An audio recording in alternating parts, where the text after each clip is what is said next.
Following a 6-year whirlwind romance between Vicky and Jimmy, Jerry Rawlings was born on the 22nd of June 1947 in Adabraka. As a child, he attended Mrs. Sam's school, where he developed a love for the arts, playing in Julius Caesar and other Shakespearean roles. He progressed to Achimota School, where he set eyes upon and became smitten with a certain Ajuman sister.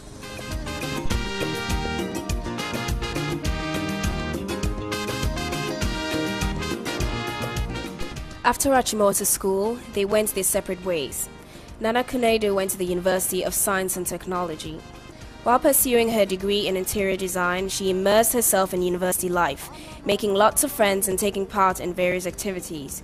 Jerry John, on the other hand, joined the armed forces to become an Air Force pilot. Flying was his passion, and therefore it came as no surprise when he'd won the Speedbird Trophy for outstanding performance in the flight school. The Speedbird Trophy went to Lieutenant J.J. Rawlings for being the best Air Force cadet of the flying training school.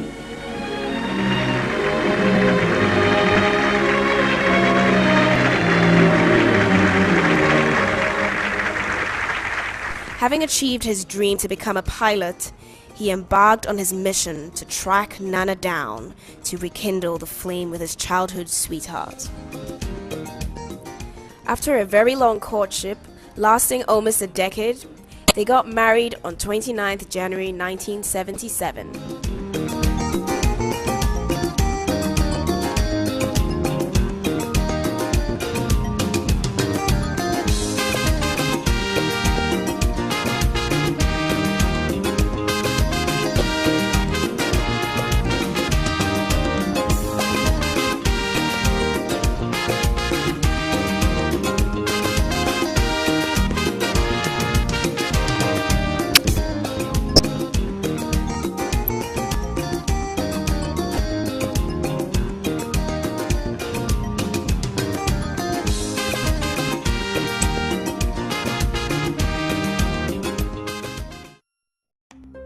Two years into their marriage, Flight Lieutenant Jerry John Rawlings, like many other Ghanaians, frustrated with their deteriorating economic and political conditions, led a mutiny against the military government at the time.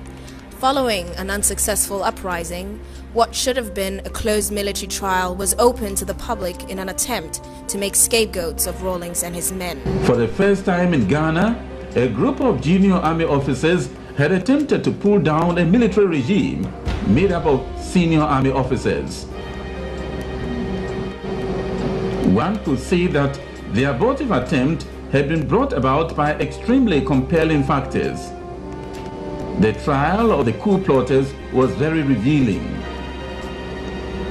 J.J. Rawlings, who boldly owned up as the one person centrally responsible for the attempt, gave cogent and infectiously popular reasons to explain why the attempted coup was justifiable.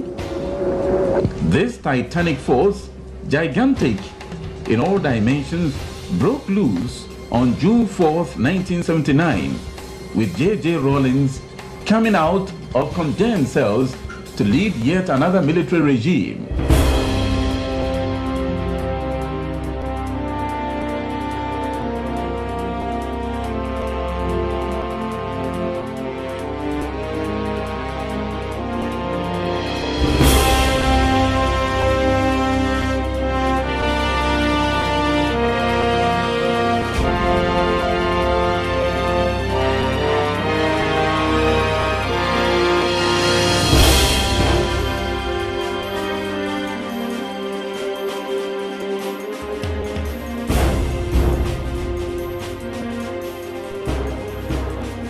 During the AFRC's short stay in office, they underwent a house cleaning exercise of weeding out corruption in the system.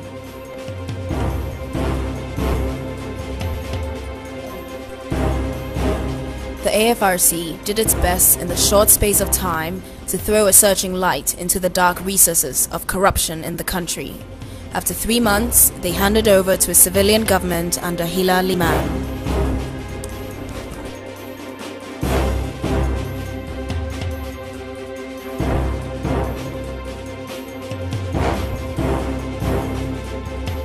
We of the Armed Forces Revolutionary Council during our short stay in power, have demonstrated openly what many people had only suspected before, namely, that the holding of office in government in this country had in almost all cases been used to plunder the wealth of the nation. Ghana is looking up to you. Thank you.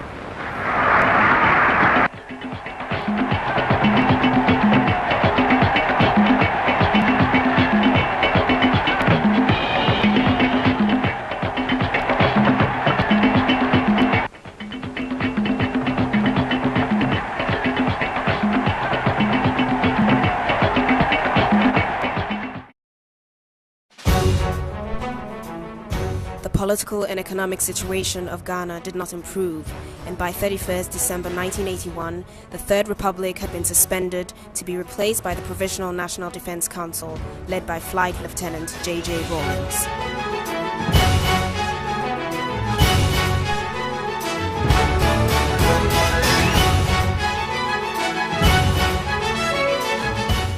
Rawlings had a natural touch, a man of the people. He connected with the masses and they loved him. His style of leadership gave power to the people, that they have a right to hold government accountable. In his usual hands-on approach, JJ and the PNDC mobilized the students and professionals to join hands with the masses in rebuilding Ghana.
As the people of Ghana struggled to stop the downward spiral, they joined hands with their brothers and sisters in countries like Nicaragua,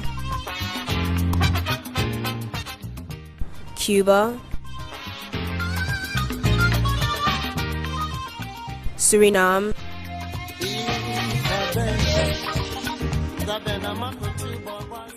and Burkina Faso in what came to be known as Solidarity in Struggle. As part of his visit, he received the Jose Marti Medal for World Peace on behalf of the Ghanaian people and also met with the Ghanaian students in Cuba. The chairman receives the Jose Marti Medal for World Peace from President Castro at a solemn but impressive ceremony.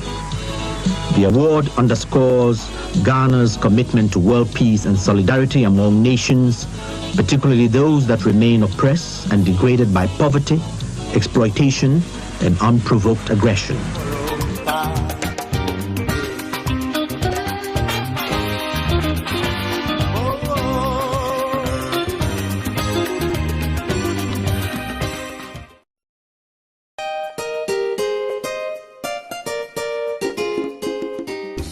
Statesmen and world leaders, impressed by JJ's vision and his leadership style, paid visits to Ghana to show their support and forge closer ties with the country. Flight Lieutenant Jerry John Rawlings symbolized the new Africa rising out of post-independent neo-colonialism.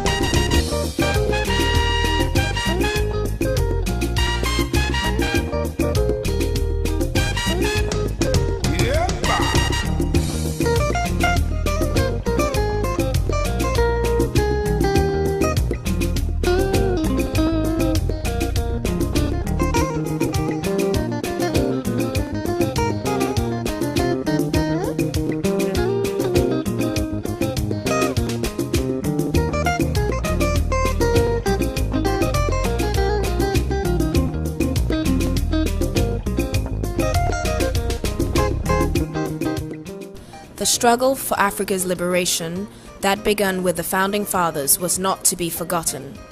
The former president of the Republic of Tanzania, Julius Nyerere, was awarded Ghana's highest honor, Order of the Star of Ghana, for his contribution to Pan-Africanism.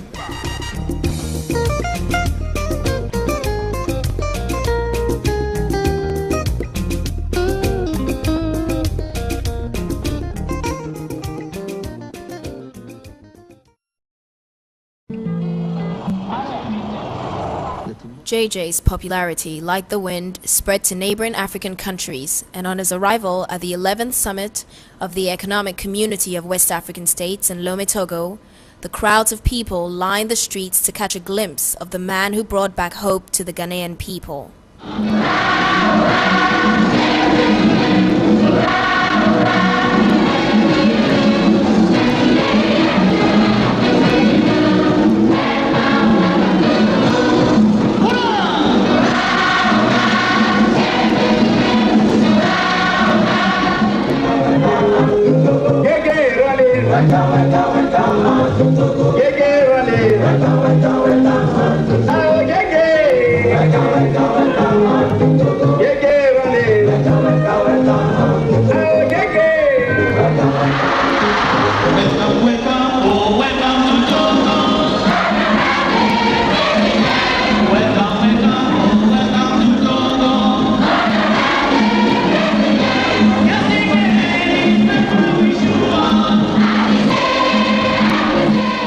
At this summit, West African leaders continued with the objective for an economic community.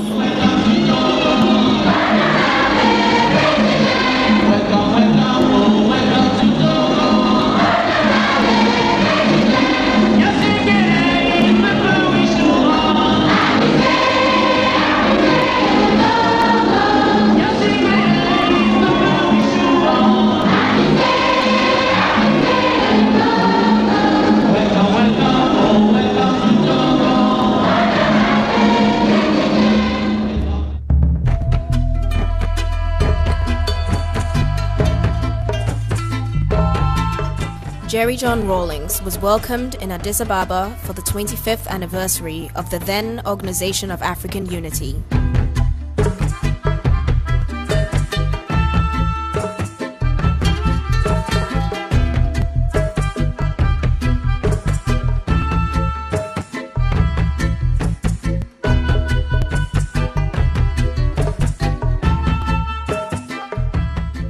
He reiterated Nkrumah's dreams of Pan-Africanism and the continued struggle for a united Africa. Our country, Ghana, played its modest role towards the inauguration of this organization 25 years ago. The passion of our visionary first president, Dr. Kwame Nkrumah, for continental unity is unforgettable. A united Africa provided for him the only assurance of real independence for us and sovereignty over our vast natural resources. For his vision and passion, he became a prime target for the enemies of Africa. With his view that the independence of Ghana is meaningless without the total liberation of Africa, Dr. Nkrumah subordinated the independence of Ghana to the struggle for the liberation of the whole continent. He paid the price for his visionary zeal and boldness. But his speech on this very rostrum 25 years ago not only touched the hearts of Africa's youth, it still provides the agenda for our continent's liberation. Long live the AU. May God bless us all. Thank you.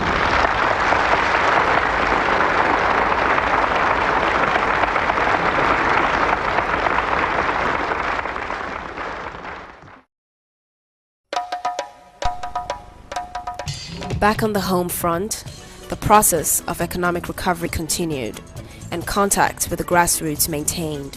This kind of popular support kept a strong base for the continued governance of the PNDC. It is only by collective effort that the nation's problems can be solved.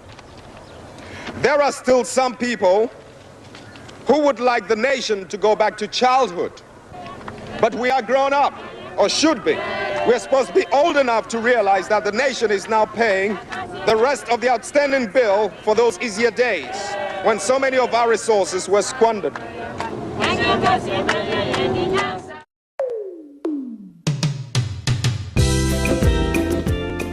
With the willpower of the Ghanaian people, combined with the dedicated visionary leadership of Flight Lieutenant Jerry John Rawlings, the country embarked on an economic recovery program whose sole objective was to lift the people of Ghana out of economic and political decadence.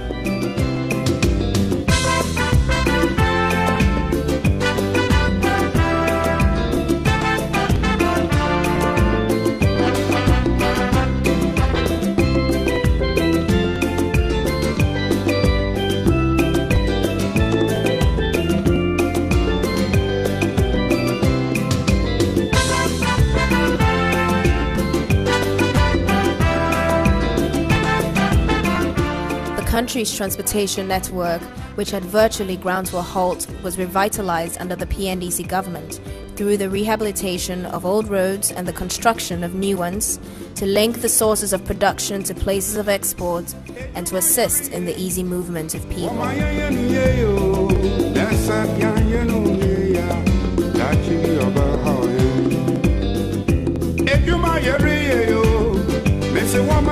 To connect villages, towns, and cities separated by rivers and lakes, bridges were also built to make the transportation of goods and services among communities easier.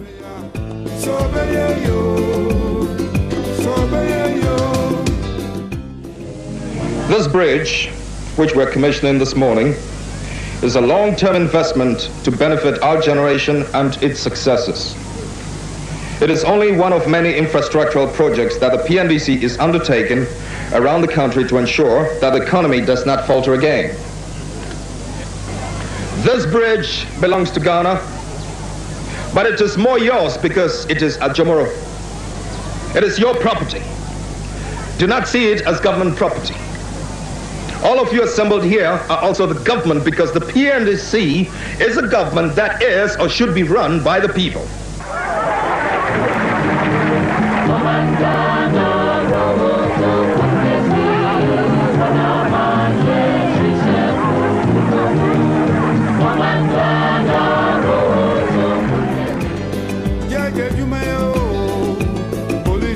Electricity, which was previously enjoyed by few, was now available to more citizens of the nation.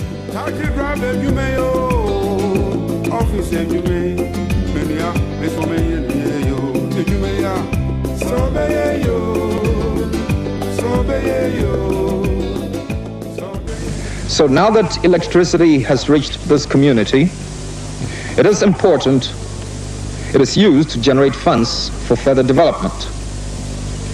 This area, as you know yourselves, is rich in resources.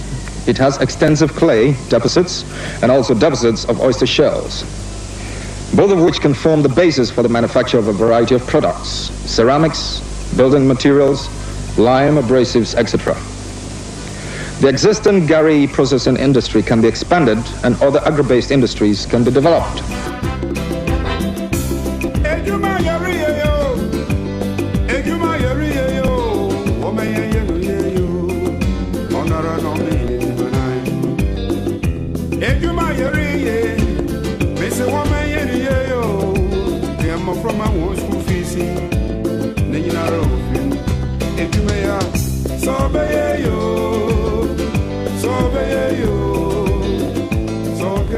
The educational system, which reflected the legacy of colonialism, was restructured and customized to cater to the social, political, economic, historical, and geographical needs and structures of Ghana.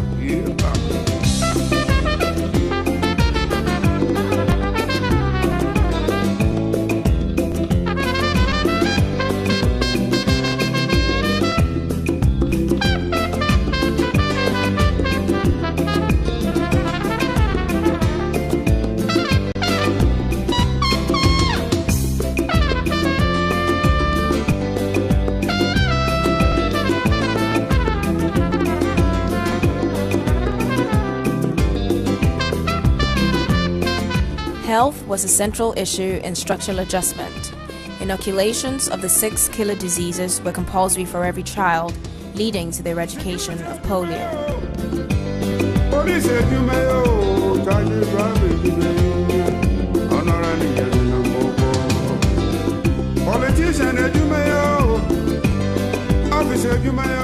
The number of guinea worm cases fell drastically due to consistent education through the primary healthcare system. Bilharzia was another serious disease to be addressed. The dense vegetation growing in rivers served as breeding grounds for snails, which were the primary carriers during the cycle of the disease. Chairman Rawlings got personally involved in the removal of the weeds.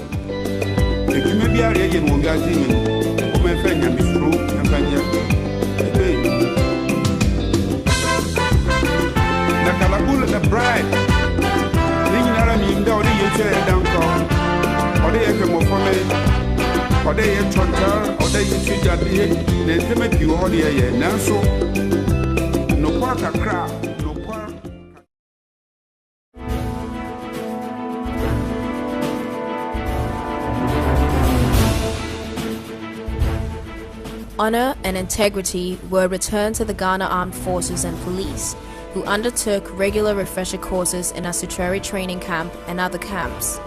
The refresher courses were designed to maintain the alertness of the troops.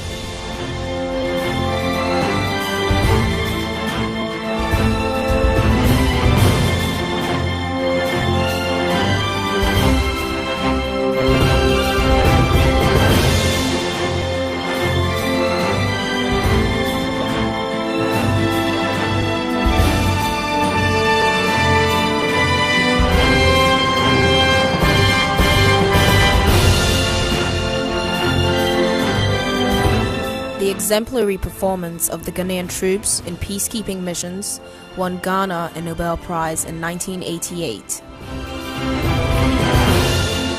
Their dedication to their profession was vital in the fight against smuggling and illegal drug trade, diminishing the supply and trade of drugs in Africa.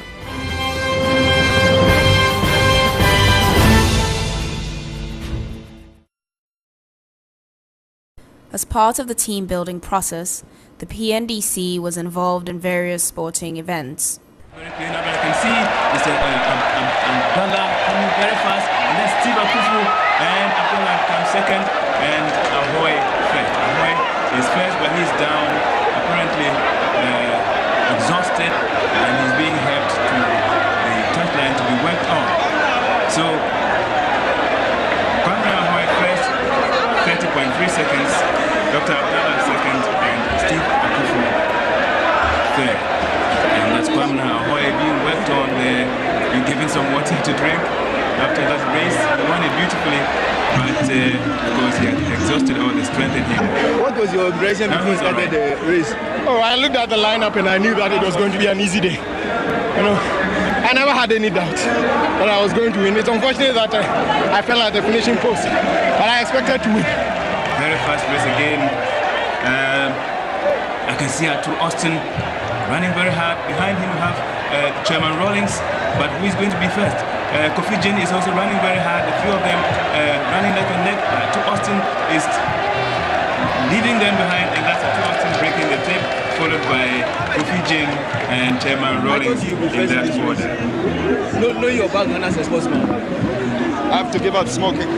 You've taken smoking. I have to give up smoking. It's cut out on my stamina. And now we come to the ladies. 15 meters dash. And there they come. You can see Mrs. not like my Rawlings. Mrs. Anna aiming or running very hard. And that was an easy race for Mrs. Rawlings. And she was followed by Mrs. Anna Enid. And third place went to Mrs. Quaid White on Brazilian, and the spectators enjoying themselves. And that's over. We come to the finals of the football matches, and this is between teams A and B, made up of PNDC members and PNDC secretaries, all mixed up. Now you can see the team A players playing from right to left, team B playing from left to right. That's Chairman Rawlings patting down everybody who comes his way and stopping him there. I can see somebody telling Chairman Rawlings why he's been pulled up. Decides to go, but he's supposed to be playing right full back position, but most of the time you see him at other places. Is he going to take the kick himself? Yes, Chairman Rawlings. And he nearly kicked the turf instead of the ball. And now that's Bambara Hoy, and he has lost it. Chairman Rawlings running for the ball, but it's been cleared. The second part of the lancing, this time we'll be attempting to pick pegs which have been fixed on the field, and Chairman Rawlings has collected his nicely, grabs it and throws it down. She enjoying themselves as they watch this lancing game at the Accra Sports Stadium as part of the activities marking the 6th anniversary of the Guildford celebration. This is musical chairs, a game of musical chairs, a game with 9 competitors on horseback fighting for 8 chairs. And the idea is, as soon as the music stops, there they go again. Nobody knows when the music will stop. And the music stops there. A scramble for a chair. Chairman Rawlings gets one, and he is very lucky so far. Perhaps I shouldn't say very lucky, fighting hard for the chairs, because we really have to fight in order to get one. Awesome. Horsemanship, skill, alertness. See who will get the last. There we go. Music still being provided. There we go around. And easy one for Chairman Rawlings again. And he has won the musical chairs game. And then he gives a hug to the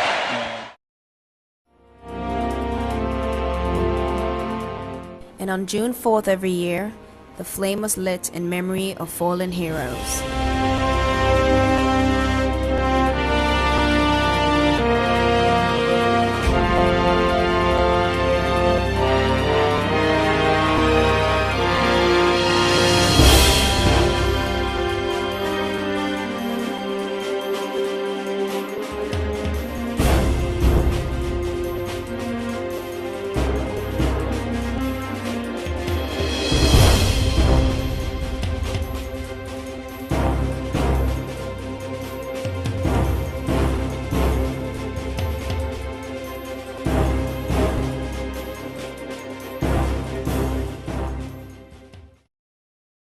In 1992, the country was open to multi-party elections, and Jerry John Rawlings hit the campaign trail as the presidential candidate for the National Democratic Congress.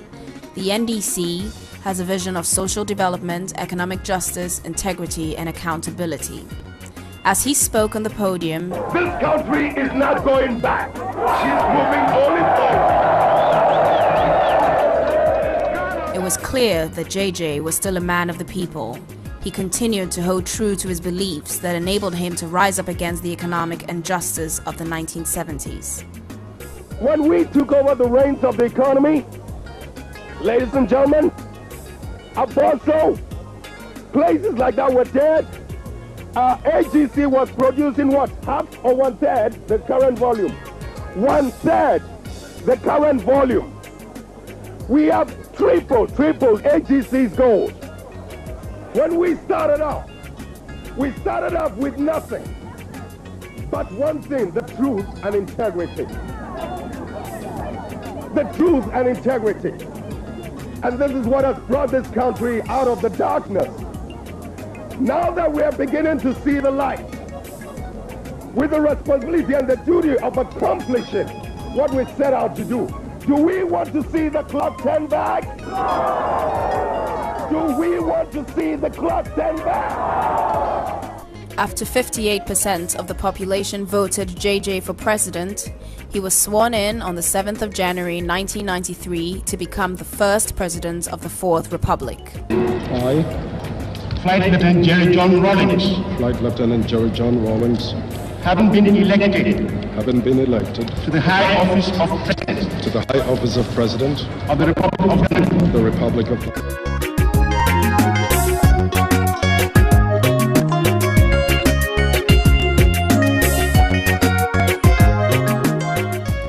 And in 1996, President Rawlings and running mate Professor Atta Mills were on the road campaigning for re-election, which they won. This victory is not a victory to sleep, it's not a victory for laziness, but it's a victory to work even harder.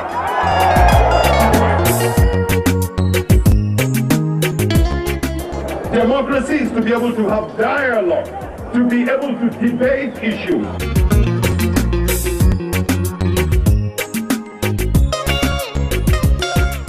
Together with cabinet, the president and commander-in-chief determined general policy of the government.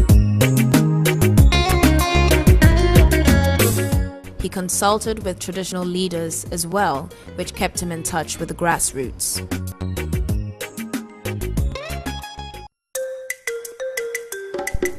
During Jerry John Rawlings' tenure in office, a mausoleum was built in honor of the late Osagyefo Kwame Nkrumah.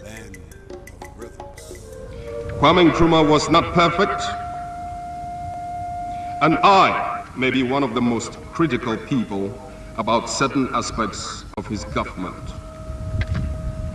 But I will never deny him nor any man the praise for outstanding achievements, and for Dr. Nkrumah in particular, the things that made him a great figure in history.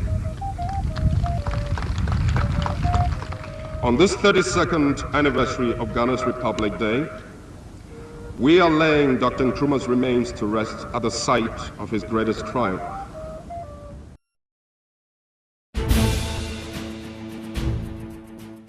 After 7 years of fighting in Liberia, stability was returned after Ghana contributed troops to a multinational force created to end the conflict.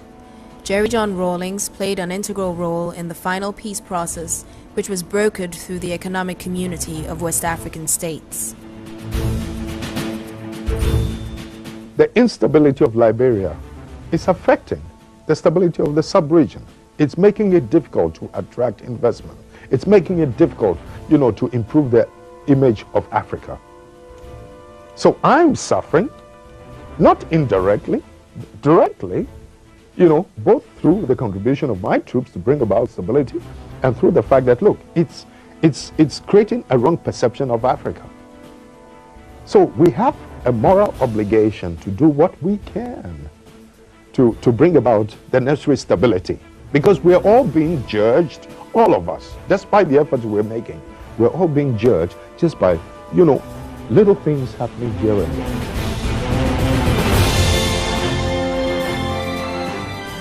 Quite frankly, I just don't think it's fair and right that Liberia, that used to be, a former colony of America, should have degenerated into a carnage of that kind, and yet no Western country lifted a hand to assist her.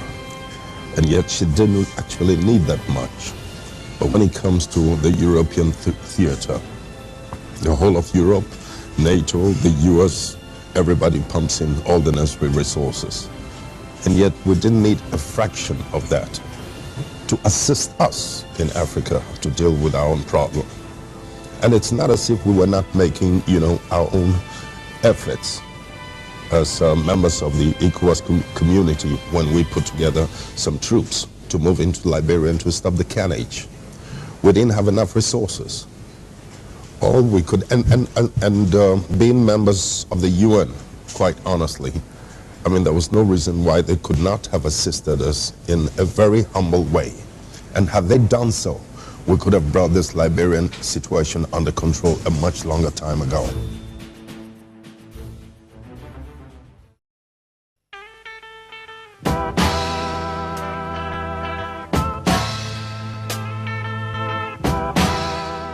The hard work of the 1980s built a strong base for Rawlings to go to many countries to promote the good name of Ghana for viable foreign direct investment.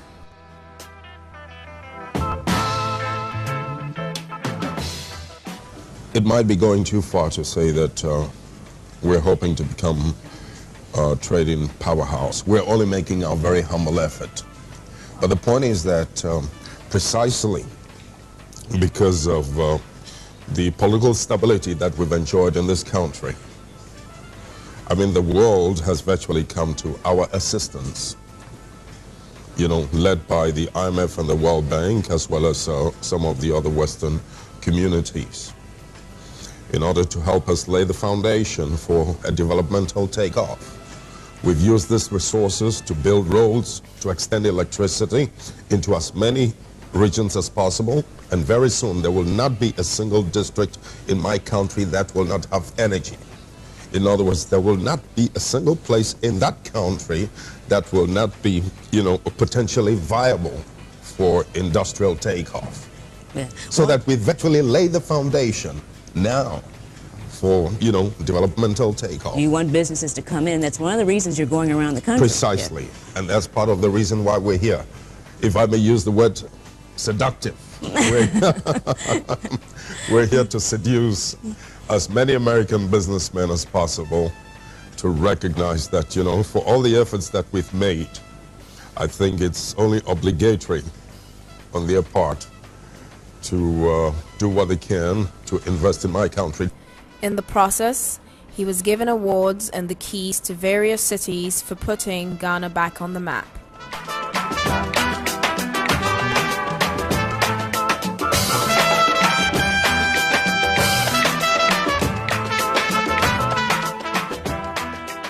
Ghanaians who left the country during the economic hardships of the 1970s and early 80s were coming back home to a country they felt proud of.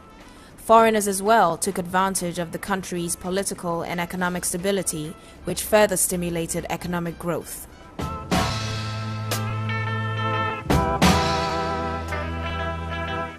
Ghana was once again recognized as the gateway to Africa.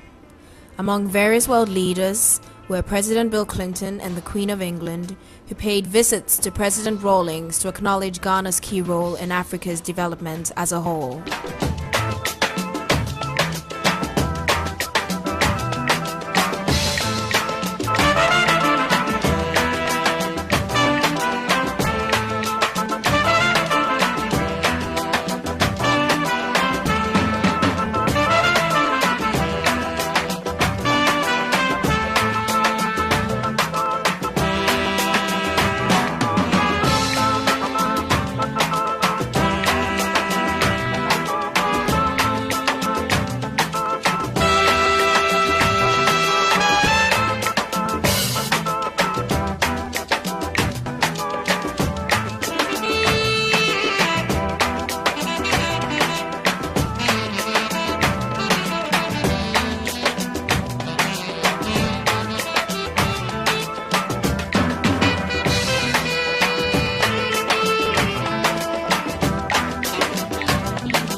In his private life, flying was not just his profession, but also his hobby.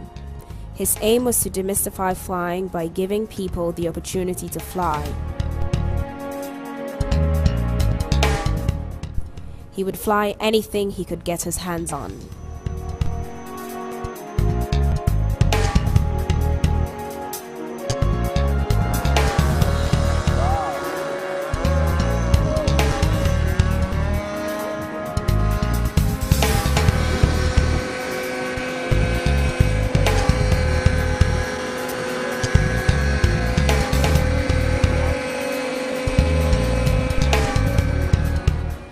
Jerry Rawlings, your wife, children, and little Leilani wish you a happy birthday and thank you for being you, for your love, your honesty, your humor, and for being the coolest dad and granddad ever. Happy birthday.